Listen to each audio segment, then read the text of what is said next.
Nem mesmo 10 dias sem jogos foram suficientes para o torcedor corintiano esquecer dos problemas. 7 jogos sem vencer, um período em que o Corinthians marcou só 4 gols. Até por isso, a produção ofensiva é o foco principal do técnico Dorival Júnior neste retorno após a data FIFA. Jogo contra o Fluminense, quarta-feira. A meta é voltar a marcar e, quem sabe, vencer os problemas que, olha, não são poucos. A começar pela ausência de Memphis Depay, que, machucado, com um problema na coxa, segue na Europa. Isso, aliás, causa certo incômodo no clube, que prefere tê-lo por perto para entender um pouco mais como a recuperação vai ser feita. Memphis Depay, por sua vez, também tem suas preferências com relação à condição médica e também de recuperação desta lesão às vésperas de Copa do Mundo. Ficar mais perto da seleção para ele é importante. Mas Memphis Depay não é o único problema do técnico Dorival Júnior. Guinegão, também com problema na coxa, segue fora. Além de Caio César e o lateral Hugo, mais jogadores entregues ao departamento médico. Como se não bastasse, Hugo Souza e Carrilho, convocados na data FIFA, não ficarão à disposição na quarta-feira.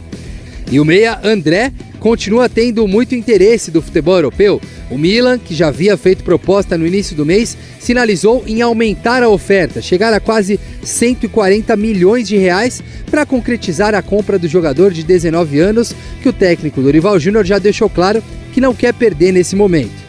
Problemas, mas também coisas positivas, como a regularização e a disponibilidade do meia Jess Lingard. O britânico, depois de quase um mês no Corinthians, está à disposição do técnico Dorival Júnior e pode ser novidade, inclusive, entre os titulares para o jogo contra o Fluminense. Vencer ou vencer é a meta de abril. Dorival Júnior terá 5 partidas do Campeonato Brasileiro, incluindo um clássico contra o Palmeiras nos desafios do mês. Também as primeiras 3 partidas pela Copa Libertadores da América. E o Corinthians, hein? O Vladimir Bianchini está com a gente. O Memphis voltou, Vlad? Tem essa informação ou ele segue lá na Holanda? Oi, Bruno, um grande abraço para você, para o pessoal do estúdio, também para os fãs de esportes. A gente apurou por enquanto, ainda não, mas a gente vai seguir para saber se o Memphis chega ao Brasil. A grande novidade do Corinthians para essa partida contra o Fluminense será a estreia do Jesse Lingard, jogador inglês de 33 anos, que chegou agora há pouco no timão. Ele deve inclusive jogar na posição do Memphis Depay, provavelmente como titular. Tem sido muito elogiado nos treinos, pela postura também, então é uma das grandes esperanças da torcida fiel.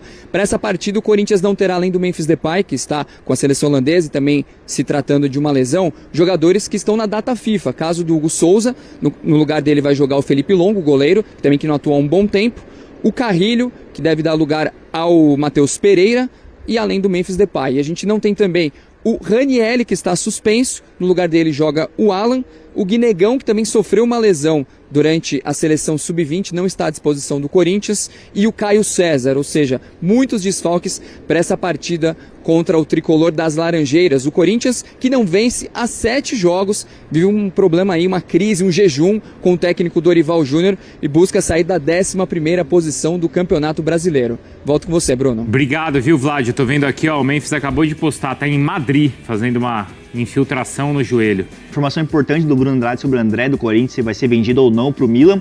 Mas eu vou falar de uma questão da dívida do Corinthians com o Shakhtar Donetsk. Boa, vamos. Porque assim, o Corinthians foi condenado na Corte Arbitral do Esporte, o CAS, a pagar 7,2 milhões de reais ao Shakhtar por uma dívida relacionada com o Maicon. A decisão saiu no dia 10 de março e o Corinthians tem 45 dias para quitar esse valor. Senão, pode sofrer um transfer ban.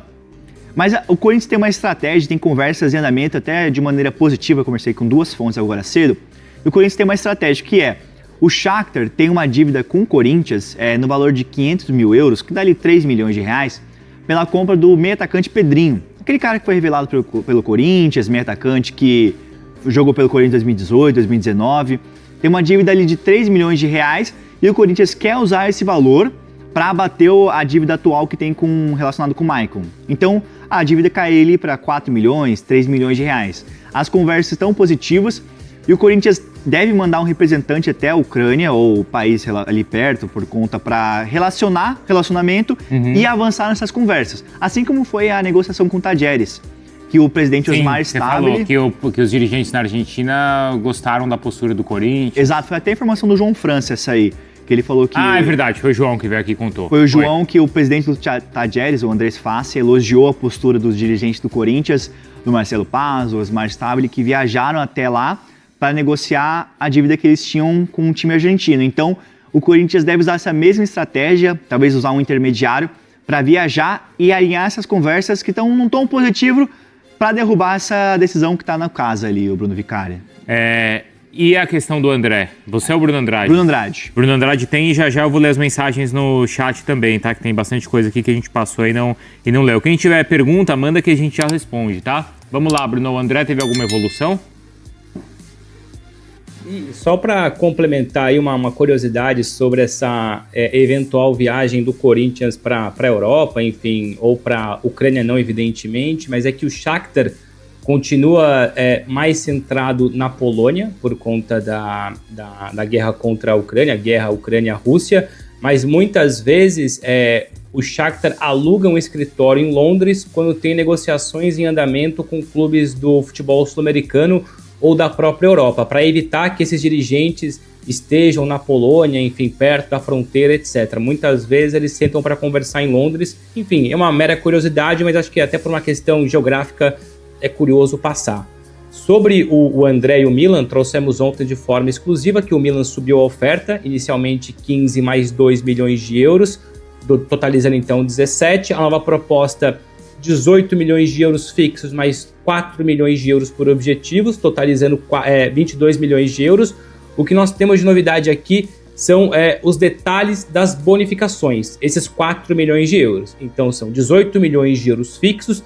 Desses 4, o que me explicaram é o seguinte: 2 milhões de euros envolvem bônus a serem atingidos dentro do próprio Corinthians, ou seja, minutos jogados, exclusivamente minutos jogados, ou seja, se ele for vendido para o Milan, é uma negociação que continua, o Corinthians ainda não respondeu, o Milan espera essa resposta, mas se porventura a resposta for positiva, o Corinthians encaixa ou pode encaixar 2 milhões de euros com o André vestindo a própria camisa alvinegra. Os outros 2 milhões de euros estão destinados a metas a serem atingidas no próprio Milan. E aí envolve não só questões individuais, mas também coletivas, ou seja, jogos e títulos. Então esse é o complemento em relação a essa oferta que continua em cima da mesa, 18 mais 4 milhões de euros, que no total dá mais ou menos aí 133 milhões de reais na cotação atual. O Milan continua à espera da resposta e o Corinthians continua empurrando com a barriga porque não tem urgência para responder. É bom falar disso do André, porque alguma venda o Corinthians vai ter que fazer no meio do ano. A gente estava falando das contas ali do Palmeiras. O Palmeiras tem um valor alto aí projetado, mas o Corinthians também... Quer dizer, todos os clubes têm essa necessidade, e o Marcelo Paz já falou aí algumas vezes, né, dessa necessidade para, de fato, pagar as contas. Eu acho que, assim, pelo andar da carruagem, quem está mais próximo de ser vendido ali é o André, por toda essa movimentação que foi feita na última janela e o que se encaminha para o meio do ano. O Bidon vai até ressaltar aqui que ele tirou o passaporte italiano, né? O que significa isso? O que implicaria numa eventual negociação? Né, Bruno Andrade? Ele não entraria como estrangeiro no elenco.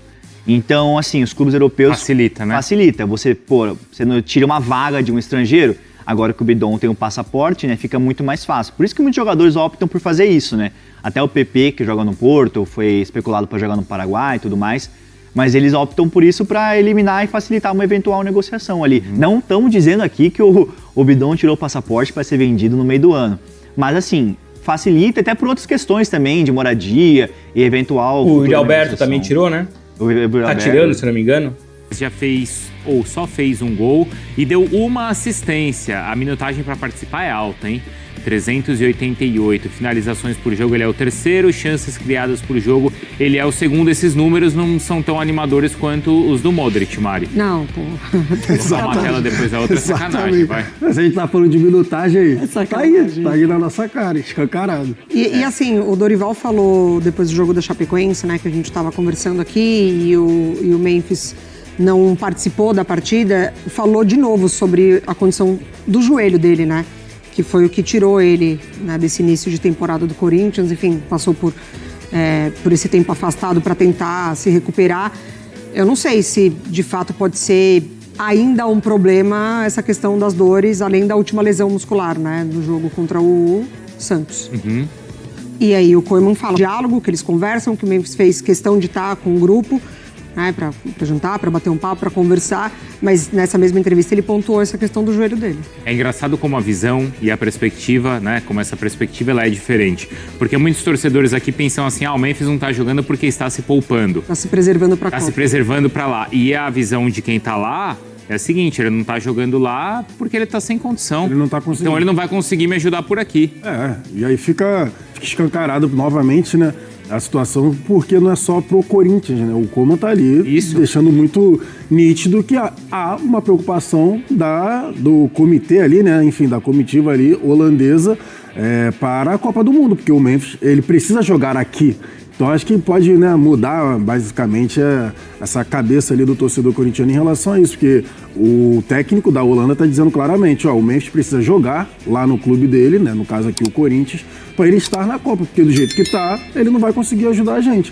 Então assim, fica mais ou menos, né, na perspectiva semelhante, a gente tem que falar, né, do Neymar. Tudo bem, o Memphis ainda estava conseguindo jogar mais do que o Neymar. Isso, então. Mas a perspectiva é basicamente a mesma. O camisa 10, o Memphis é o camisa 10, é o maior artilheiro por lá também. O Neymar a mesma coisa, a grande esperança, enfim, de muitos torcedores brasileiros, mas é essa questão da forma física, de conseguir jogar mais para conseguir ali defender, estar na lista final da Copa do Mundo. Acho que é basicamente isso, uma alfinetada, um alerta para o Memphis, né? Não adianta, assim, nessa perspectiva de poupar, porque ele de fato não está conseguindo jogar. Então ele vai precisar jogar essa reta final de 3 em 3 dias que seja, essa reta final para estar na lista final da Copa do Mundo. E nessa comparação com o Neymar, ele tem jogado mais que o Neymar, né? Mesmo assim, né, ele tá até em vantagem em relação ao Neymar. Então, a gente não tem tantos argumentos, no caso do Memphis, por exemplo, sobre controle de carga. O que a gente tem de informação são lesões. Isso. Né, que o tiraram de campo, assim. Então, essa parte física, às vezes, não depende só do jogador, né? Se ele não tem sequência, às vezes é porque ele tá com problema de saúde ali do corpo. Lá atrás, por exemplo, não jogou contra o Juventude, só que na partida seguinte jogou e se contundiu. Exato. Aí foi contra o Flamengo, né? Foi no passe? Virada. Na hora um pouquinho antes do passe, né? Você chamou a atenção. Então, aí é questão de lesão mesmo, pelo que a gente está conseguindo ver, não tem nada de controle, como a gente está falando, ou alguma coisa recorrente, né? Ele tentou voltar e se machucou novamente. Só que aí o Koeman deixa bem claro a necessidade de que ele vai ter que jogar nos próximos meses para estar na lista final. Acho que é mais para dar um recado mesmo, que não tem vaga garantida, assim. Atenção e se prepare bem. Bom, agora... A informação da ESPN, o Milan aumentou a proposta para ter o volante André, de 19 anos, do Corinthians, aquele mesmo jogador que o mesmo Milan havia oferecido 15 milhões de euros fixos por 70% dos seus direitos, podendo chegar a 17 milhões de euros por metas estabelecidas no Corinthians até a metade do ano, para que ele fosse negociado. E todo aquele quiprocó que vocês já sabem, do Dorival não gostar, do Marcelo Paes praticamente tê-lo vendido numa entrevista, do Stabile no último momento não querer assinar, do Milan ter ficado contrariado com tudo isso, porque já existiam documentos, as coisas já estavam bem encaminhadas, mas enfim, o Corinthians recuou e recusou a proposta. Neste momento, segundo a informação da ESPN, a proposta chegou ou chegaria a 22 milhões de euros. Com metas, tá? São 18 milhões de euros fixos, mais 4 milhões de euros por metas estabelecidas no Corinthians até a metade do ano. Que ele precisa cumprir com sequência de jogos, enfim, questões que não estão discriminadas ainda. Mas são 4 milhões de euros por metas que ele cumpriria jogando no Timão até a metade do ano e se transferiria na próxima janela de transferências. Vamos lá. Tem um agravante agora nessa história toda. O Milan já fez uma proposta e agora aumentou a pedida. Será que o Milan vai continuar aumentando caso o Corinthians continue recusando? Como ficará o jogador e o staff do jogador, sendo que a primeira proposta já foi recusada? Já falamos de um valor considerável. Eu sou daqueles que acham o André um jogador acima da média para a idade dele, para a posição dele. Acho que ele pode valorizar muito mais, mas estamos falando de 24 milhões de euros por um volante. Isso não é todo dia que você encontra, tá? Ok, e por 70%, tá? E por 70%. Esses 24 não é que representam o todo e o Corinthians tem 70. Esses 24 é só pelo 70. O que dá um valor de mercado a ele é bem superior, beirando os 30 milhões de euros. Aí eu acho que dá para começar a conversar. A única coisa que me incomoda é que a gente está falando de uma proposta que chega agora e que, se o Corinthians optar por vender, vai entregar ali na metade do ano, porque não tem janela de transferências aberta e ele precisa, inclusive, cumprir essas metas jogando no Corinthians até a metade do ano. A única coisa que me incomoda é que ele ainda vai disputar uma Libertadores. Ele ainda não entrou em campo numa Libertadores da América. E é óbvio que quando o Corinthians disputar essa Libertadores e ele titular, ele vai se valorizar. Mais do que isso, não sei. Mas eu acho que é uma questão que tem que ser colocada em pauta. Inclusive, provavelmente esses 4 milhões de euros dessas metas estejam relacionadas a isso. Ele tem que ser titular em alguns jogos, ele tem que jogar Libertadores, Copa do Brasil, Brasileiro, enfim. Ele tem que ter, daqui a pouco, alguns gols, assistências, não sei. Não é a função de um volante, né? Mas, enfim, o fato é, ele vai precisar jogar no Corinthians. E na metade do ano, depois que ele disputar uma Libertadores, daqui a pouco encaminhar o Corinthians numa situação interessante de Brasileirão, não sei.